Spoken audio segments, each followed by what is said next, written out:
Passei 4 meses construindo o produto. Teste, ajuste, mais teste, ajuste de novo. E quando eu lancei eu tinha certeza que estava pronto. 2 semanas depois, 18 usuários em teste e 0 vendas. Esse vídeo não é sobre o produto, e sim o que eu fiz depois do lançamento dele, onde eu estou agora, o que funcionou e o que não funcionou também. Spoiler, saímos de 18 usuários em teste para mais de 51 em menos de uma semana e eu vou te contar como. Um resumo rapidinho para quem chegou agora, a Synca é o meu produto. Ela é uma assistente de organização que funciona direto no WhatsApp. Você manda mensagem, ela organiza suas tarefas, seus lembretes, resumo diário, tudo isso sem instalar nada, sem criar conta, sem tutorial. A ideia central é simples. O WhatsApp já está na mão de todo brasileiro e já abre mais de 40 vezes por dia. Então, um produto que já funciona no cenário do seu cliente já está, sem ter que ter uma mudança de comportamento ou um aprendizado muito grande, a barreira é menor. Lancei o produto em março. Esse canal ele está documentando toda semana a jornada com a Synca. Se você não viu os outros vídeos, eu recomendo, não que precise deles para entender o que eu vou falar nesse daqui, mas caso queiram voltar, já tem outros 2 vídeos postados nesse canal também. Antes de falar do tráfego pago, eu preciso falar do que veio antes do tráfego pago para dar um pouco de contexto também. Quando lancei a Synca, não tinha verba de marketing, não tinha time grande, não tinha uma verba muito grande para anúncio também. Então a estratégia foi por inteiro no orgânico. Cheguei a fazer vídeos para o Instagram, para o TikTok, mostrando as funcionalidades, como usar no dia a dia. Às vezes também algum conteúdo de uma arte estática um pouco mais informativa. Sendo que vender essa ideia no Instagram com uma marca, um perfil de marca, não é tão fácil quanto é de se imaginar. Em paralelo a isso, eu estava também postando no X, no meu perfil pessoal, com um formato de building public, trazendo números reais, o que estava acontecendo, um pouquinho mais sem filtro, e eu percebi que o engajamento até que funciona. O resultado de tudo isso no orgânico em 3 semanas foram 18 usuários em teste de forma orgânica, o que de forma alguma é um número ruim para um canal feito do zero de forma totalmente orgânica, mas é um processo muito lento. E um produto parado ele é muito mais difícil de você conseguir validar ele, então eu precisava de um pouco mais de escala e de velocidade. Porque com só 18 usuários é difícil saber o que realmente é um problema e o que é ruído, já que a gente não tem uma escala muito grande e o comportamento do usuário distorce essa análise, então eu precisava de um número maior para poder analisar um pouco melhor do comportamento do usuário, o que está funcionando e o que não está. Então, antes de falar do que funcionou, eu vou falar do que não funcionou.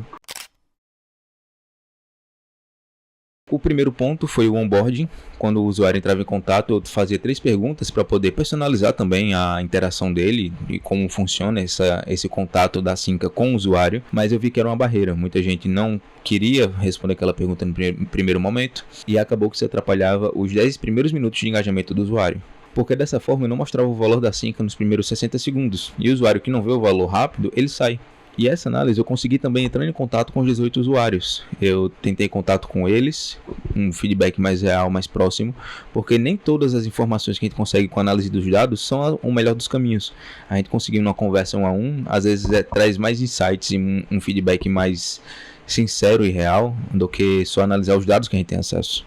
O segundo foi a comunicação. Alguns usuários disseram que não tinham entendido bem qual era o diferencial da Synca frente a outros chatbots que já existem. E isso, na verdade, é um problema de comunicação, não de produto. Se você precisa que o usuário use muito o seu produto para entender qual é a função dele, muito provavelmente você não vai chegar a converter esse usuário. E o terceiro ponto foi que eu tentei postar muito sobre as funções da Synca. Eu postava sobre tarefas, lembretes, resumos diários, notificações proativas, mas a lista de funcionalidades não vende. Eu tinha que trabalhar um pouco mais na comunicação direto com a dor do usuário. Então eu mudei completamente a comunicação, focando mais nessa sobrecarga mental e o tanto de coisas que a gente tem que lembrar no decorrer do dia e acaba esquecendo. Com tudo isso em mão, com o feedback dos usuários, com essa comunicação 1 a 1, com essa análise e essa correção de onboarding, por exemplo, também, eu comecei o tráfego pago sem ter nenhum pagante. Mas deixa eu te explicar o raciocínio, não é impulsividade. Quando você tem 18 usuários, testes e nenhum pagante, existem 2 possibilidades. Primeira, o produto não está pronto para converter, e a segunda é que você não está colocando o seu produto na frente do usuário que realmente vai utilizar. E com somente 18 usuários é muito difícil você conseguir distinguir qual é o problema no seu produto. Então, nesse caso, o tráfego pago não veio para vender, ele veio para poder aprender mais rápido também. Com pessoas entrando no trial toda semana, eu consigo entender muito mais fácil quem entra, porque sabe sai, quem fica e toda essa informação que com 18 usuários é muito distorcida. Então eu configurei a meta, criei 2 campanhas de criativos com 2 versões de copy, mas somente um criativo. Nada muito elaborado, aqui a intenção era só testar e não acertar de primeira. Antes do tráfego pago, tínhamos 18 usuários em teste e agora no momento da gravação desse vídeo estamos com em média 62. Isso não significa que o tráfego pago é melhor do que o orgânico, eles têm funções diferentes. O orgânico ele traz um usuário que já te conhece, que você já tem autoridade e esse usuário é muito mais fácil de converter.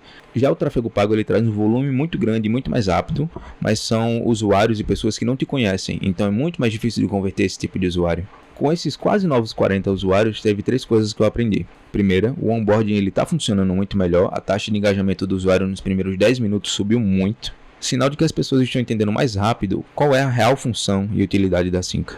Segundo, o público que veio pelo tráfego pago ele é bem diferente do público que veio pelo tráfego orgânico. Então eu estou tendo que analisar novamente qual é esse público, quais são as dores dele, se realmente a minha comunicação está relacionada com ele e vai ser bem assertiva. E a terceira é que até o momento eu não tenho o primeiro pagante. Isso pode ser um problema de comunicação, pode ser um problema de produto, mas com certeza não é um problema de onboarding. Agora eu vou falar dos 3 próximos movimentos com a Cinca, porque eu acho que é o mais importante desse vídeo para quem está também numa situação parecida com a minha. Primeiro movimento, mais versões de anúncio. O que eu tenho rodando agora são 2 versões de copy e 1 versão de criativo, e ele funciona muito bem para testar, mas não para otimizar. Nos próximos dias eu vou criar mais variações, uma delas focando na simplicidade do WhatsApp, outra focando na sobrecarga mental e uma no tempo de trial também. Cada uma delas vai me dizer algo diferente sobre o que funciona com o público. O segundo movimento é a consistência nas outras redes sociais, e é aqui que muita gente erra. Você começa a pagar pelo tráfego pago e acha que o tráfego orgânico não tem mais utilidade. O tráfego orgânico, ele constrói autoridade. Quando alguém vem pelo seu anúncio, a primeira coisa que ele faz é visitar o seu perfil. Se ele encontra um perfil vazio, sem muita informação, sem engajamento, sem postagem, você perde credibilidade na mesma hora. O tráfego orgânico é o que convence quem chegou pelo tráfego pago a continuar. Então o que eu estou fazendo? Para as redes que eu consigo agendar, LinkedIn, Instagram e outras, eu estou agendando, fazendo todo esse trabalho prévio, porque assim eu trabalho no produto e as redes sociais trabalham por si.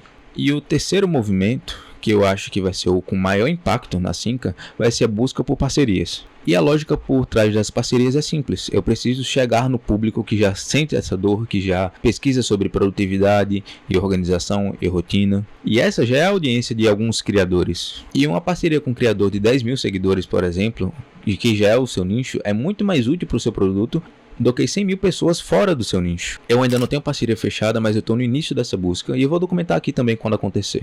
Resumindo os 3 movimentos, mais versões de anúncios para o tráfego pago, consistência no orgânico com agendamento e o início de busca por parceiros dentro do meu nicho. Isso para essa próxima semana. Mas só uma coisa também antes de terminar. Muita gente fala de produto digital como se fosse uma fórmula pronta. Cria isso, faz aquilo e dinheiro na conta. Muitas vezes pode acontecer, normalmente quando você tem uma equipe grande, muito dinheiro investido, ou você está trabalhando em um nicho muito exclusivo que não tem competitividade. Mas tudo é processo, é interação, é erro e é ajuste constante. O que eu estou documentando aqui não é uma fórmula, é uma tentativa real. E eu acho que a tentativa real é muito mais honesta do que um sucesso editado. Mas é isso, se inscreve, tem vídeo novo toda quarta com números reais da Cinca, um pouco de produto, design e programação também.